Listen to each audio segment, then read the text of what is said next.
చూడండి, యవన పిల్లలు కూడా గమనించుకోవాల్సిన విషయం ఏంటంటే, దేవుడు మన కనులెదుట జీవమును మరణాన్ని, ఆశీర్వాదాన్ని శాపాన్ని ఉంచాడు. మన కళ్ళు ముందు జీవం ఉంది, మరణం ఉంది, ఆశీర్వాదం ఉంది, శాపం ఉంది. చూస్ చేసుకోవాల్సింది నీవే, ఎంపిక చేసుకోవాల్సింది నీవే. నేను దేవుని సన్నిధిలో ఉండాలి, నేను పరిశుద్ధంగా ఉండాలి, ఇశ్రాయేలు పరిశుద్ధ దేవుడిని నేను ఆరాధిస్తున్నాను, నా దేవుడు పరిశుద్ధుడైన ప్రకారం నేను కూడా పరిశుద్ధులుగా మేము ఉండాలి అనే తీర్మానం నీవు తీసుకోవాలి. ఒకవైపున ఆశీర్వాదం ఉంది, మరోవైపున శాపం ఉంది. నువ్వు శాపపు మార్గాన్ని ఎంపిక చేసుకుని వెళ్తానంటే అది నీ ఇష్టం.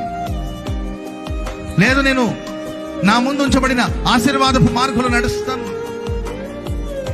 నేను పాపం చేయను, నేను పరిశుద్ధంగా ఉంటాను, నేను నీతిగా ఉంటానని తీర్మానం చేసుకో. ఈరోజు యవనస్తుల్ని పరిశుద్ధతలో ఉంచట్లేదు సాతాను. మలినమైపోతుంది జీవితం, ఆలోచనలు పాడైపోతుంది. యవనస్తుల ఏంటంటే వాళ్ళ పద్ధతులు, వాళ్ళ ప్రవర్తనలు విపరీతమైన ధోరణిలో కొనసాగించబడుతుంది.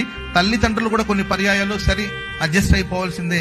జనరేషన్ అలా ఉంది. అమ్మ ఏంటమ్మా పిల్లలు ఎలా ఉంటే, ఈ జనరేషన్ అలా ఉంది పాస్టర్ గారు అండి, ఏం చేయమంటారు? పాపాన్ని గురించిన బోధలు కూడా ఈరోజు దేవుని మందిరంలో లేకపోవడం బాధాకరమైన విషయం. ఇది పాపము, ఇది తప్పు, ఇది పాపం, ఇది అపవిత్రత. యవనస్తులారా, మీరు బలవంతులు, దేవుని వాక్యం మీ యందు నిలిచి ఉన్నది. యవనస్తుడు దేని చేత తన ప్రవర్తన సరి చేసుకుంటాడు?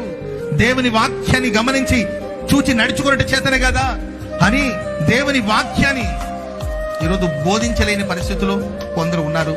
పాపాన్ని గురించిన ప్రస్తావన ఈరోజు, పాపాన్ని గురించిన ఆలోచన ఈరోజు మనుషులకు లేకపోవడం బాధాకరమైన విషయం. Download ShareChat.